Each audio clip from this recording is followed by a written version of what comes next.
Meus queridos irmãos e irmãs, o verbo permanecer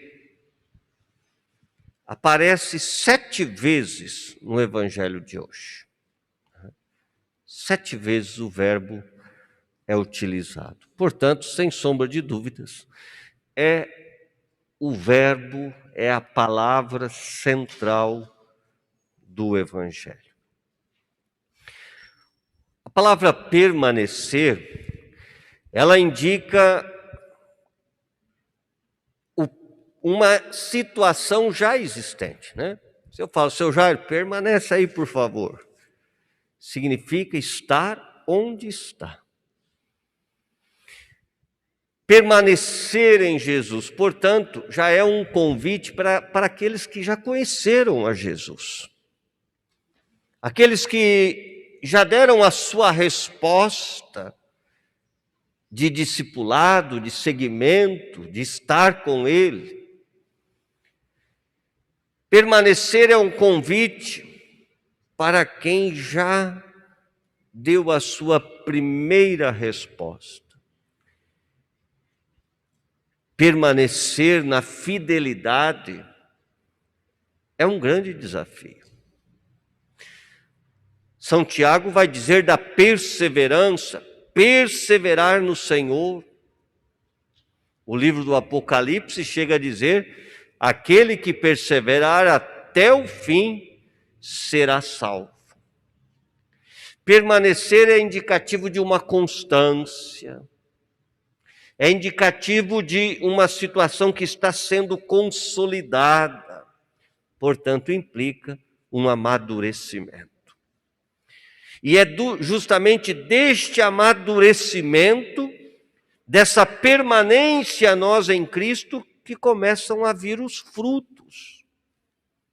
Se a gente não mantém essa constância em Deus, se a gente não permanece, se a gente não persevera nele, então não é frutuoso, não é frutuosa a nossa fé, a nossa vida.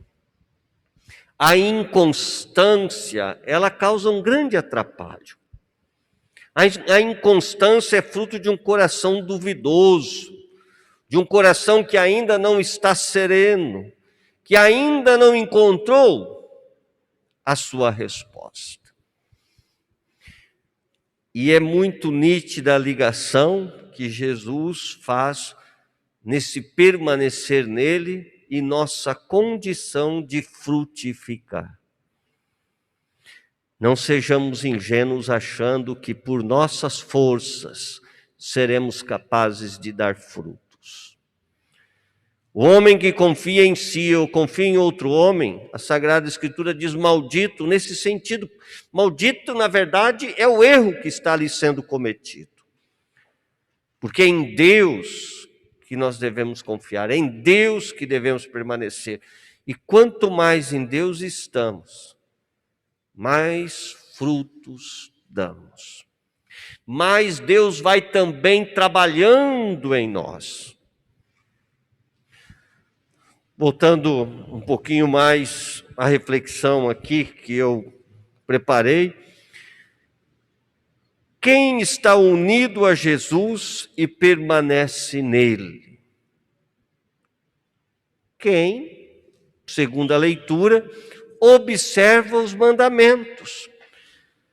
A segunda leitura nos fala que este é o mandamento, que creiamos no nome do seu Filho Jesus Cristo e nos amemos uns aos outros.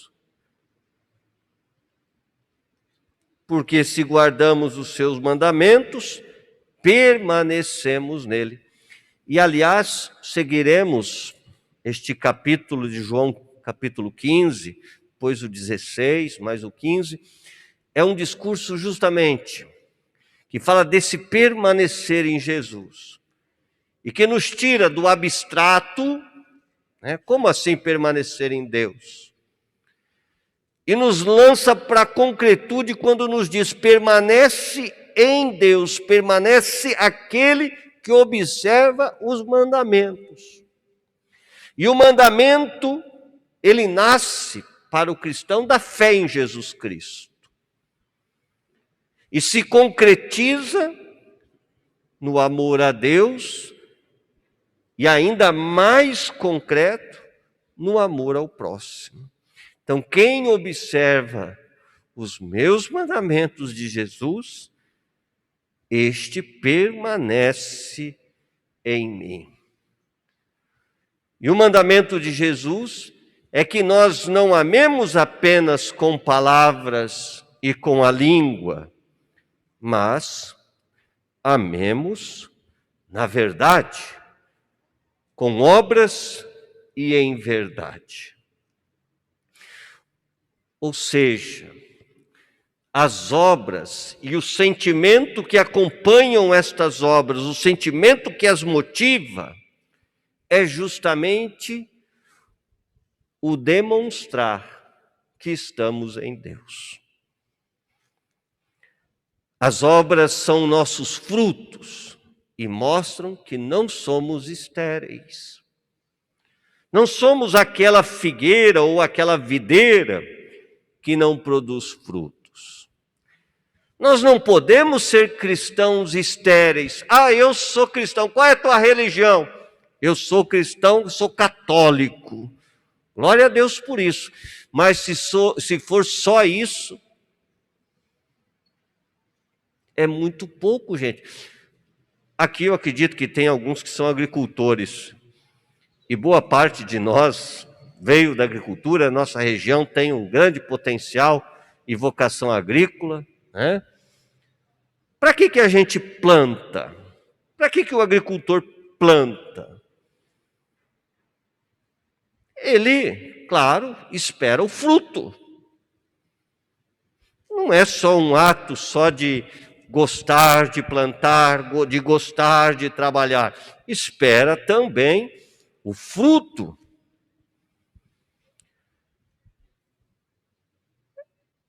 Do mesmo modo, Deus também deseja e espera de nós frutos de amor, de doação, de bondade, de serviço. Deus espera de nós. E não nos enganemos, repito o que disse há pouco. Sozinhos não podemos produzir. Um ramo cortado, separado da videira, ele seca e morre. Jesus é a verdadeira videira, nos fala a palavra. E ele ensina que sem ele, nas palavras de Jesus, sem mim, nada podeis fazer. Gente, essa palavra é poderosa. Se nós, e quem já o fez, toma posse dessa palavra, de que nele, em Jesus, tudo podemos e que sem ele nada podemos, e Paulo diz exatamente, tudo posso naquele que me fortalece. Então a nossa vida, nós passamos a ser pessoas mais corajosas e mais livres também, porque trabalhamos para Deus, trabalhamos para Ele. Quem está em Jesus produz muitos frutos. Lembremos da árvore que estava no centro do paraíso e Deus disse, olha, desse fruto vocês não comam, dessa árvore vocês não tomem do fruto.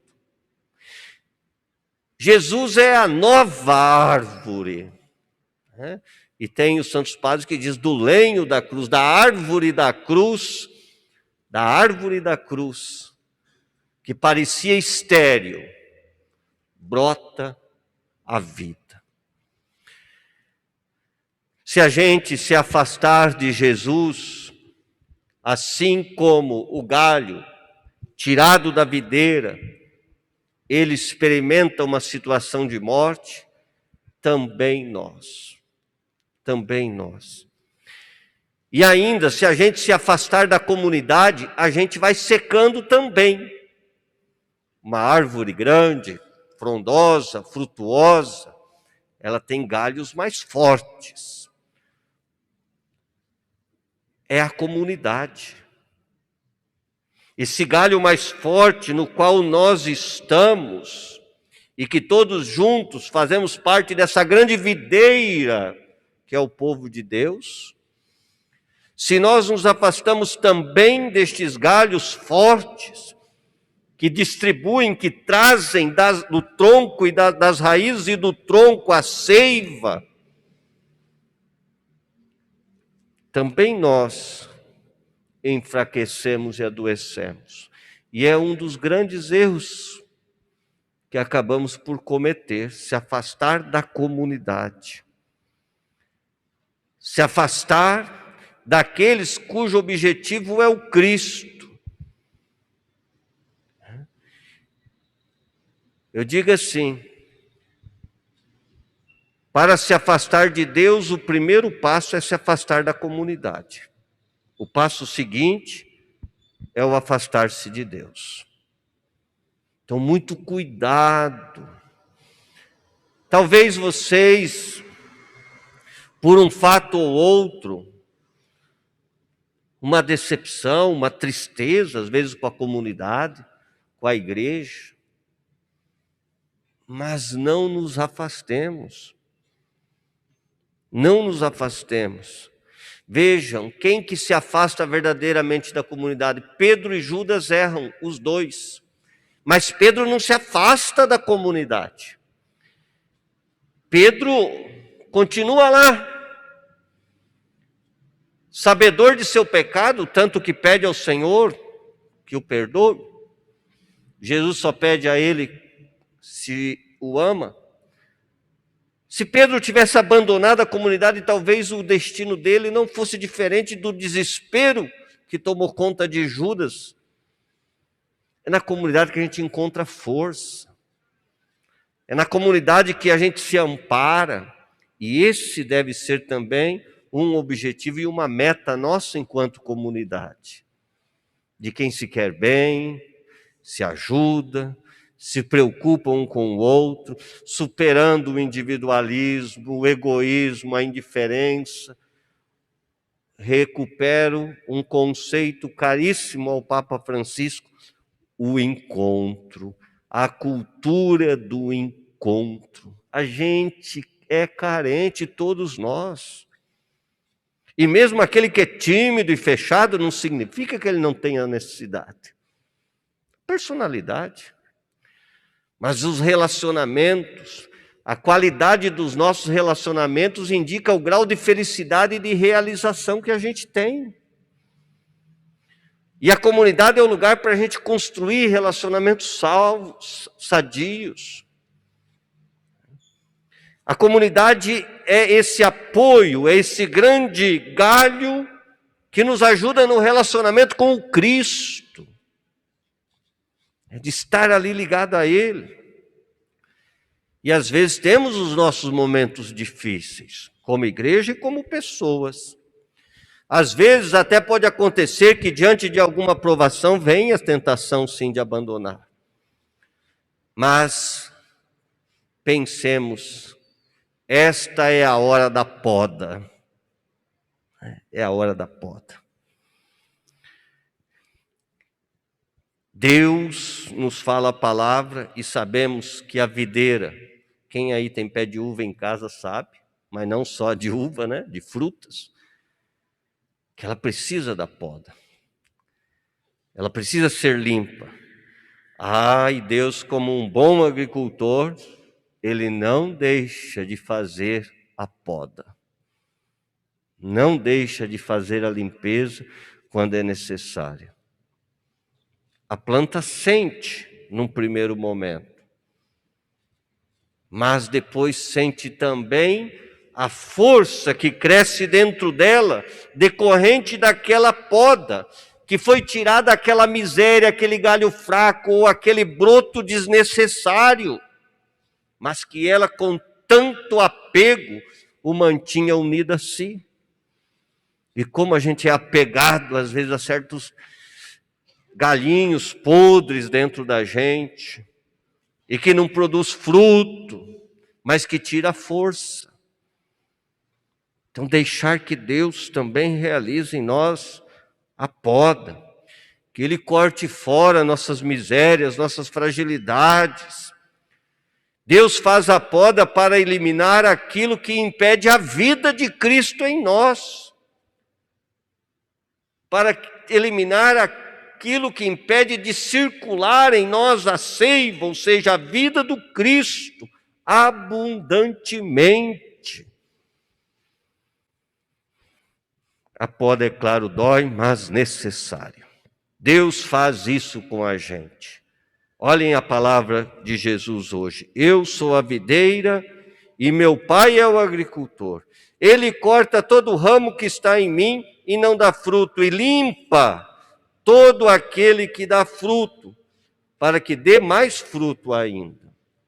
Mas cuidado, para que não sejamos aquele galho que é seco, pelo qual só entram os parasitas e as bactérias na planta. Não, esse galho não presta. Estéril e fonte de doença para a planta.